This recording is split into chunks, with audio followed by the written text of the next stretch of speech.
اعوذ باللہ من الشیطان الرجیم بسم اللہ الرحمن الرحیم وما ارسلناک الا رحمتا للعالمین، اور ہم نے آپ علیہ الصلاۃ والسلام کو صرف تمام جہانوں کے لیے رحمت بنا کر بھیجا ہے۔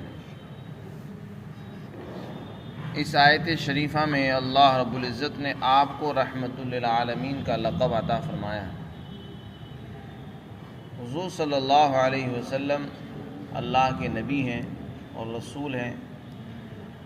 اللہ نے آپ کو بہت سے القاب سے نوازا ہے۔ قرآن کریم میں آپ کو جہاں رحمت للعالمین کا لقب ملا ہے، وہیں رؤوف الرحیم، حریص علیکم بالمؤمنین رؤوف الرحیم کا بھی لقب ملا ہے۔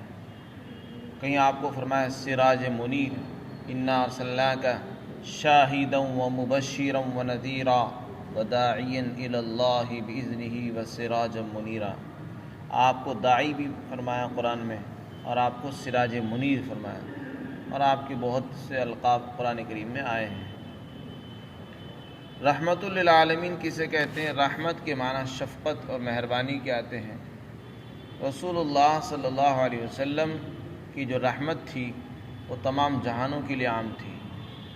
انسان بھی اس میں شامل ہیں، جنات بھی ہیں اور جانور بھی۔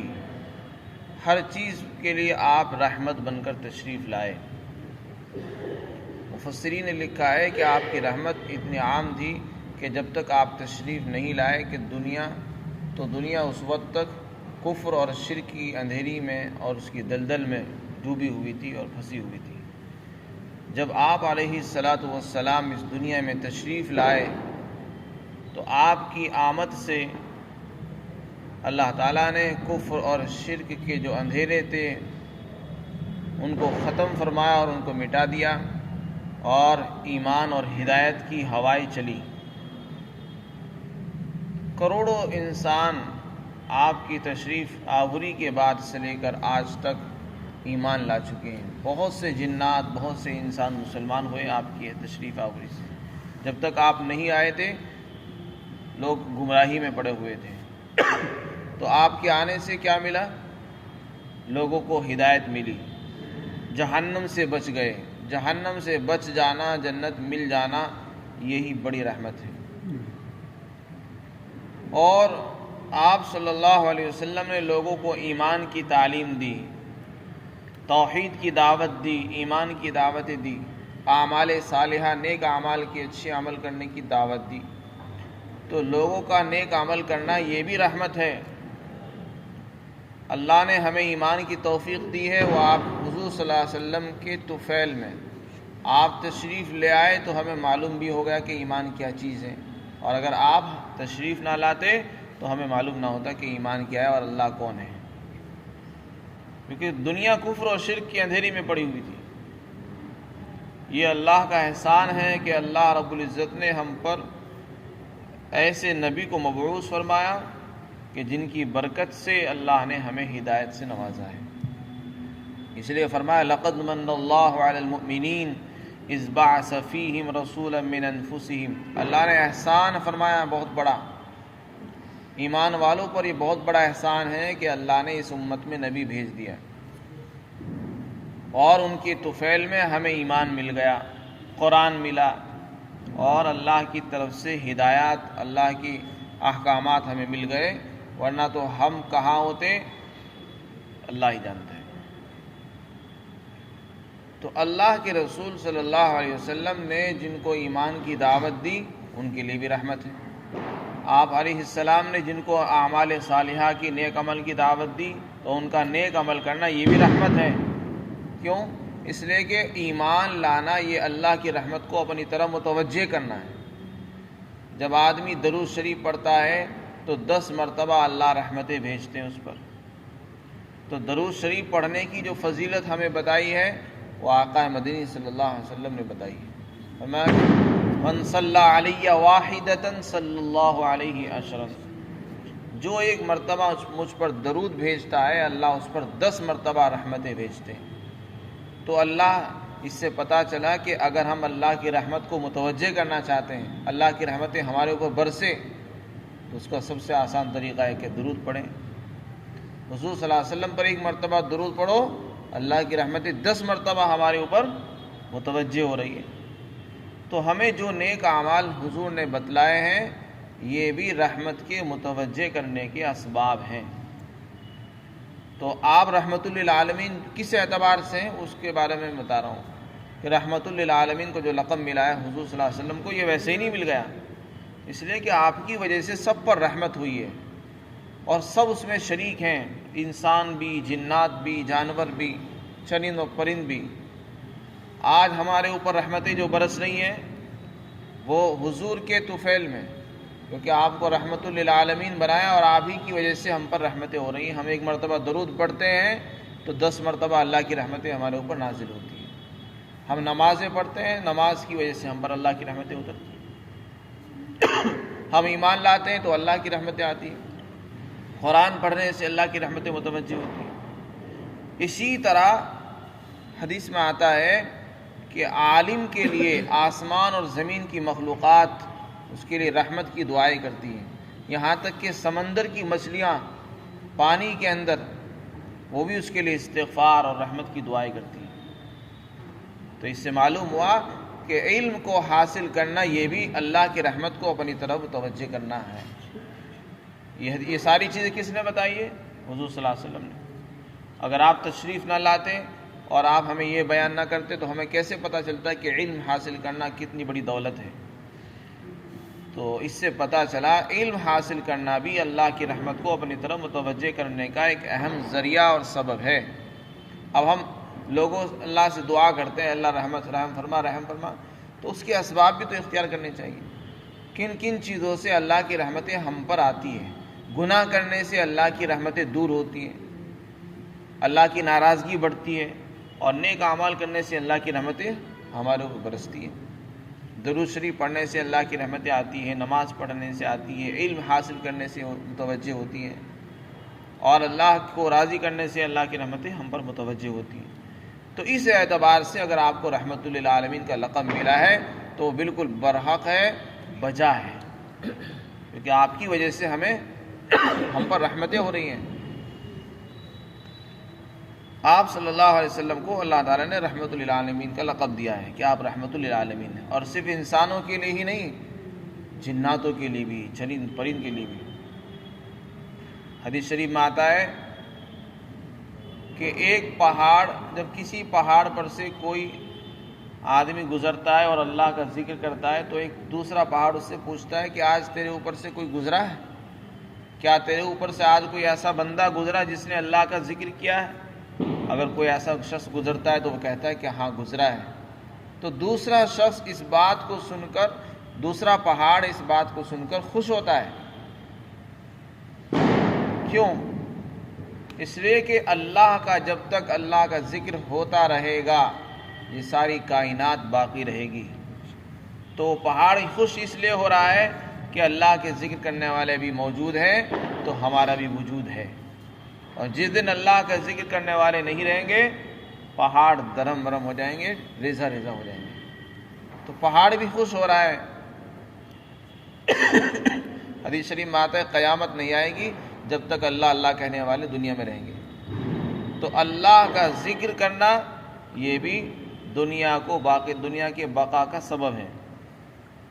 اور اللہ کا ذکر کون کرتے ہیں؟ ایمان والے۔ ایمان والے کون ہیں؟ جن کو اللہ نے ایمان کی توفیق دی، اور ایمان کس کے طفیل میں ملا؟ حضور صلی اللہ علیہ وسلم کے۔ تو یہ سارا نظام حضور سے جڑا ہوا ہے۔ اگر آج یہ دنیا باقی ہے تو اہل ایمان کی وجہ سے، اور اہل ایمان کو جو ایمان اور اعمال صالحہ کی ذکر اور تلاوت کی توفیق مل رہی ہے تو وہ حضور علیہ السلام کے طفیل میں مل رہی ہے۔ اس لیے سارا نظام باقی ہے اور یہ سب کچھ چل رہا ہے۔ چرند اور پرند ان کو بھی زندگی ملی ہوئی ہے، آسمان اور زمین اپنی جگہ قائم ہیں، جانور سکون کی زندگی گزار رہے ہیں، تو وہ صرف حضور صلی اللہ علیہ وسلم کی رحمت اور شفقت کا نتیجہ ہے۔ آپ علیہ السلام صرف اتنا ہی نہیں تھا کہ لوگوں کے ساتھ لوگوں کو بیان کر دیتے اور ایک طرف ہو جاتے تھے، بات کی اور بیان کیا اور یہ بالکل بے تعلق ہو گئے، اس کے بعد کوئی مطلب نہیں۔ حضور صلی اللہ علیہ وسلم کو اس امت سے قلبی اور دلی تعلق تھا۔ آپ امت کو اس طرح بیان کرتے تھے، اس طرح سمجھاتے تھے جیسے کہ ایک باپ اپنے بیٹے کو اور ایک ماں اپنی بیٹی کو سمجھاتی ہے۔ جیسے کوئی باپ اور کوئی ماں یہ نہیں چاہتی کہ میرے بیٹے کو تکلیف پہنچے، کانٹا بھی چبھے، اسے کوئی خراش آئے، اسی طرح آپ علیہ السلام بلکہ اس سے بھی کہیں زیادہ امت کے لیے شفیق اور رحیم واقع ہوئے تھے۔ چنانچہ آپ علیہ السلام نے جو تعلیمات دی ہیں، حدیث میں آپ کی تعلیمات بھری پڑی ہیں، ان سے اندازہ ہوتا ہے کہ آپ امت کے لیے کتنے زیادہ رحیم تھے، کتنے زیادہ رحم کرنے والے تھے۔ آپ نے فرمایا کہ جو شخص رات کو سو جائے بغیر ہاتھ دھوئے، اس نے کھانا کھایا ہاتھوں میں چکنائی لگی ہوئی ہے، گوشت کھایا چکنائی ہاتھ میں لگی ہے، اور جو شخص بغیر ہاتھ دھوئے سو جائے اور ہاتھ نہ دھوئے اور پھر اسے کوئی جانور ڈس لے تو پھر وہ کسی کو ملامت مت کرے، وہ خود اپنے آپ کو ملامت کرے، کیونکہ اس نے یہ نقصان خود کیا ہے۔ اگر جانور نے ڈس لیا تو جانور کو برا بھلا مت کہیں، کیونکہ جانور تو اس لیے آیا چونکہ تم نے چکنائی ہاتھوں سے صاف نہیں کی، تم نے خود غلطی کی، لہذا خود اپنے آپ کو لعن طعن کرے، کسی پر ملامت نہ کرے۔ آپ نے فرمایا کہ جب تم میں سے کوئی آدمی سو کر بیدار ہو، رات کو سونے کے بعد جب اٹھے تو پانی میں ہاتھ نہ ڈالے۔ یہ تعلیم آپ نے کیوں دی؟ فرمایا کہ اسے معلوم نہیں کہ اس کا جو ہاتھ ہے اس کی رات کہاں گزری ہے، ہو سکتا ہے اس کا ہاتھ کسی گندگی پہ لگا ہو یا کوئی زہریلا جانور اس کے ہاتھوں سے گزرا ہو اور اس کے ہاتھوں میں گندگی لگی ہوئی ہو اور وہی ہاتھ وہ پانی میں ڈال دے تو پانی گندا ہو جائے گا یا پانی کے اندر اس کے اثرات پیدا ہو جائیں گے، اس لیے آپ نے منع فرمایا۔ تو یہ امت کے لیے شفقت ہی کی تو دلیل ہے کہ آپ امت کے لیے اتنے زیادہ مہربان تھے کہ ان کی ذرا سی چیزوں کی رہنمائی فرما رہے ہیں کہ سونے کے بعد پہلے ہاتھ دھونے چاہیے، اس کے بعد پانی میں ہاتھ ڈالنے چاہیے۔ اسی طرح آپ نے فرمایا کہ اکثر جوتے پہنے رہا کرو، کیونکہ جو شخص جوتے پہن کر رکھتا ہے وہ محفوظ رہتا ہے، وہ ایسا ہی ہے جیسا کہ سوار، جیسے جانور پر سوار آدمی زمین کے پتھر اور اینٹ سے کنکر سے محفوظ ہو جاتا ہے، گندگی سے دھول مٹی سے محفوظ رہتا ہے، یہاں تک کہ زمین کے کیڑے مکوڑوں سے، زہریلے جانوروں کے ڈسنے سے محفوظ ہو جاتا ہے۔ کون؟ جو سواری پر سوار ہوتا ہے۔ اسی طرح فرمایا کہ جو آدمی جوتے پہن کر رکھتا ہے وہ بالکل سوار کی طرح ہے، جب جوتے پہن کر رہے گا تو زہریلے جانوروں کے ڈسنے سے اس کا پیر محفوظ رہے گا، کانٹا نہیں چبھے گا، کوئی پتھر نہیں چبھے گا اس کو، پیر گندے نہیں ہوں گے، گندگی کے اندر پیر خراب نہیں ہوگا۔ تو یہ ساری چیزوں کی تعلیم کس نے دی ہے؟ آپ علیہ السلام نے۔ اس سے اندازہ ہوتا ہے کہ آپ امت کے لیے کتنے زیادہ مہربان ہیں اور کتنے زیادہ رحیم ہیں، اسی لیے آپ کو رحمت للعالمین کا لقب دیا ہے۔ آپ نے فرمایا کہ جب تم میں سے کسی کے جوتے کا تسمہ ٹوٹ جائے تو ایک چپل میں مت چلے، بلکہ پہلے اس کو ٹھیک کرا لے، اس کے بعد دونوں کو پہن کر چلے، اس لیے کہ ایک پاؤں میں چپل ہے دوسرے میں نہیں ہے، ایک پاؤں میں جوتا ہے دوسرے میں نہیں ہے، تو انسان کا جو توازن ہے اور بیلنس ہے وہ برابر نہیں رہے گا، اسے نقصان ہو سکتا ہے۔ تو منع فرمایا کہ ایک پیر میں چپل پہن کر چلنا، یہ منع۔ اسی طرح ایک پیر میں موزہ ہو دوسرے میں نہ ہو، اس سے بھی آپ نے منع فرمایا۔ تو یہ ساری ایسی مثالیں ہیں جو حدیث کے اندر بھری ہوئی ہیں۔ آپ نے امت کی خیرخواہی کے لیے، ان کی شفقت اور مہربانی کے لیے آپ نے ان کو تعلیم دی ہے۔ تو یہ سب کچھ رحمت للعالمین ہی کا نتیجہ ہے کہ آپ ایسی تعلیمات ہمیں دے کر گئے ہیں۔ بس ضرورت ہے کہ ہم حضور کی تعلیمات کا مطالعہ کریں، ان کو پڑھیں اور ان کو سنیں، اس سے اندازہ ہوگا کہ آپ ہمارے لیے کتنے زیادہ رحیم تھے۔ ایک باپ اپنے اولاد کے لیے اتنا زیادہ رحیم نہیں ہوگا جتنے آپ علیہ السلام تھے، اس لیے فرماتے تھے میں تمہارے لیے باپ کی طرح ہوں، اور آپ علیہ السلام اس امت کے روحانی باپ ہیں، اور حضور صلی اللہ علیہ وسلم کی جو ازواج مطہرات ہیں وہ ساری کی ساری اس امت کی روحانی مائیں ہیں، اور آپ صلی اللہ علیہ وسلم ہم سب کے روحانی باپ ہیں، آپ کا لقب ہے رحمت للعالمین۔ اس کے علاوہ احادیث کے اندر آپ کی بہت سی تعلیمات ہیں جو آئی ہیں۔ چنانچہ ایک حدیث میں آتا ہے، آپ نے فرمایا کہ میری اور تمہاری مثال ایسی ہے جیسے ایک آدمی نے آگ جلائی۔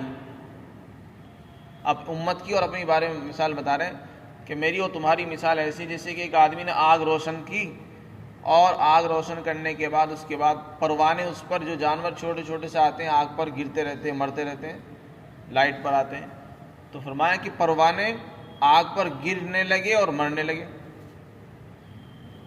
اور وہ آدمی ان کو روک رہا ہے لیکن وہ رک نہیں رہے، پھر بھی جا رہے کیونکہ وہ آگ پر فدا ہیں، آگ سے ان کو محبت ہوتی ہے، تو آگ پر جاتے رہتے ہیں اور فدا ہو رہتے ہیں، مرتے رہتے ہیں۔ تو فرمایا بس میری مثال بھی ایسی ہے کہ میں تمہیں جہنم کی آگ سے کمر پکڑ پکڑ کر کھینچ رہا ہوں، لیکن تم جہنم میں گرے جا رہے ہو۔ کیا مطلب؟ یعنی میں تمہیں ایسے کام کرنے سے روک رہا ہوں جو جہنم میں گرنے کا سبب ہے، جیسے گناہ ہے، نافرمانیاں ہیں۔ گناہ کرنے سے میں تمہیں منع کر رہا ہوں، یہ مت کرو، یہ مت کرو، کیونکہ یہ کرو گے تم جہنم میں گرو گے۔ جیسے اس پروانے کو منع کیا جا رہا ہے کہ تم آگ میں مت جاؤ ورنہ جل جاؤ گے، اسی طرح اللہ کے رسول فرما رہے ہیں میں تمہاری کمر پکڑ پکڑ کھینچ رہا ہوں، لیکن پھر بھی باز نہیں آ رہے ہو اور اس میں گرے جا رہے ہو۔ تو یہ آپ کی شفقت کی دلیل ہے اور یہ مثال ہے کہ میں اتنا زیادہ آپ کے لیے شفیق اور مہربان ہوں کہ اس طرح کمر پکڑ پکڑ کھینچ رہا ہوں۔ آپ علیہ السلام نے فرمایا الراحمون یرحمہم الرحمن، الراحمون یرحمہم الرحمن ارحموا فی الارض یرحمکم من فی السماء۔ حدیث شریف میں آتا ہے رحم کرنے والوں پر رحم کرنے والا، رحم کرنے والوں پر رحمان رحم کرتا ہے، یعنی جو لوگ دنیا میں لوگوں پر رحم کریں گے، شفقت کریں گے، نرمی کا معاملہ کریں گے تو اللہ ان پر رحم فرمائے گا۔ یرحمہم الرحمن الراحمون یرحمہم الرحمن ارحموا من فی الارض یرحمکم من فی السماء۔ تم زمین والوں پر رحم کرو، آسمان والا تم پر رحم فرمائے گا۔ یہ آپ علیہ السلام نے ارشاد فرمایا۔ اسی طرح قرآن کریم میں سورہ آل عمران کے اندر فرمایا فَبِمَا رَحْمَةٍ مِّنَ اللَّهِ لِنْتَ لَهُمْ۔ آپ کی اللہ کی رحمت ہی کا نتیجہ ہے کہ آپ علیہ السلام لوگوں کے لیے نرم دل واقع ہو گئے، یعنی اللہ نے حضور صلی اللہ علیہ وسلم کو بہت نرم دل بنایا تھا۔ یہ جو نرمی آئی ہے وہ اللہ کی رحمت کا نتیجہ ہے۔ وَلَوْ كُنْتَ فَظًّا، اور اگر آپ سخت دل ہوتے، سخت مزاج ہوتے تو سارے لوگ آپ کے پاس سے بکھر جاتے، منتشر ہو جاتے، کوئی آپ کے پاس جمع نہ ہوتا۔ تو اس میں بتا دیا کہ لوگ جو آپ کے ساتھ جڑے ہوئے ہیں، صحابہ اور مسلمان جو آپ کے ساتھ لگے ہوئے ہیں، وہ اس میں آپ کا کمال نہیں، یہ اللہ کی رحمت کا نتیجہ ہے۔ اللہ نے آپ کو رحمت للعالمین بنایا ہے اور آپ کو اللہ نے رحمت کا حصہ دیا ہے۔ اس رحمت کا نتیجہ ہے کہ لوگ آپ کے ساتھ جڑے ہوئے ہیں، چل رہے ہیں، کام کر رہے ہیں اور دین پھیل رہا ہے۔ اور اگر انسان سخت مزاج بن جائے تو کوئی اس کے پاس بیٹھنے کو تیار نہیں، کوئی بیٹھنا پسند نہیں کرتا، نہ بات کرنا پسند کرتا جو سخت دل ہوتا ہے۔ تو معلوم ہوا جو آدمی رحیم ہوتا ہے، نرم دل ہوتا ہے، وہ لوگ اس سے جڑتے ہیں، کام کرتے ہیں۔ اللہ کے رسول نے فرمایا من لم یرحم صغیرنا ولم یوقر کبیرنا، جو شخص چھوٹوں پر رحم اور شفقت نہ کرے اور بڑوں کی تعظیم نہ کرے وہ ہم میں سے نہیں ہے، اچھائیوں کا حکم نہ کرے، برائیوں سے نہ روکے، وہ ہم میں سے نہیں ہے، یعنی ہماری طریقے سے ہٹا ہوا ہے۔ تو خلاصہ یہ ہوا کہ رحمت یہ بہت بڑی دولت ہے، اللہ تعالیٰ جس کو بھی عطا فرماتے ہیں تو وہ خوش نصیب ہوتا ہے۔ تو اللہ نے آپ کو رحمت للعالمین بنایا۔ ایک مرتبہ لوگوں نے آپ سے کہا کہ آپ مشرکین کے لیے بد دعا کیوں نہیں کرتے ہیں؟ لوگ آپ کو تکلیف پہنچاتے ہیں، ستاتے رہتے ہیں، آپ ان کے لیے بد دعا کرو، ادعوا علی المشرکین۔ تو آپ نے کیا فرمایا؟ انی لم ابعث لعانا، کہ میں لعنت کرنے والا بنا کر نہیں بھیجا گیا ہوں، مجھے اللہ نے اس لیے نہیں بھیجا کہ میں لوگوں پر لعن طعن کروں، ان کو گالیاں دوں، ان کو برا بھلا کہوں، نہیں، بلکہ انما بعثت رحمتا مہداتا، اللہ نے مجھے رحمت بنا کر بھیجا ہے۔ اور دوسری روایت میں اللہ نے مجھے ہدیہ کے طور پر بھیجا ہے کہ میں رحمت ہوں، سراپا ہدیہ ہوں، رحمت ہوں، لوگوں کی رہنمائی کرتا ہوں۔ اور ایک دوسری حدیث میں کہ میں تمام جہانوں کے لیے ہدایت ہوں، تمام جہانوں کے لیے رحمت ہوں۔ یہ سب الفاظ آپ علیہ السلام نے ارشاد فرمائے کہ میں تو رحمت بن کر آیا ہوں۔ انما بعثت رحمتا مہداتا، کہ میں لوگوں کے لیے ہدایت بن کر آیا ہوں، میں لوگوں کے لیے رحمت، سراپا رحمت اور شفقت بن کر آیا ہوں۔ اور میں ہی لوگوں کو برا بھلا کہنے لگوں گا تو لوگوں پر رحم کون کرے گا؟ تو جو شخص نبی کی سچی اتباع کرنا چاہتا ہے تو اسے بھی نرم دل بننا ہوگا، اپنے اندر نرمی پیدا کرنی ہوگی، نرم مزاج، نرمی، شفقت اور مہربانی، یہ حضور صلی اللہ علیہ وسلم کی سچی اتباع ہے۔ اللہ تعالی ہم سب کو حضور کا سچا اتباع نصیب فرمائے۔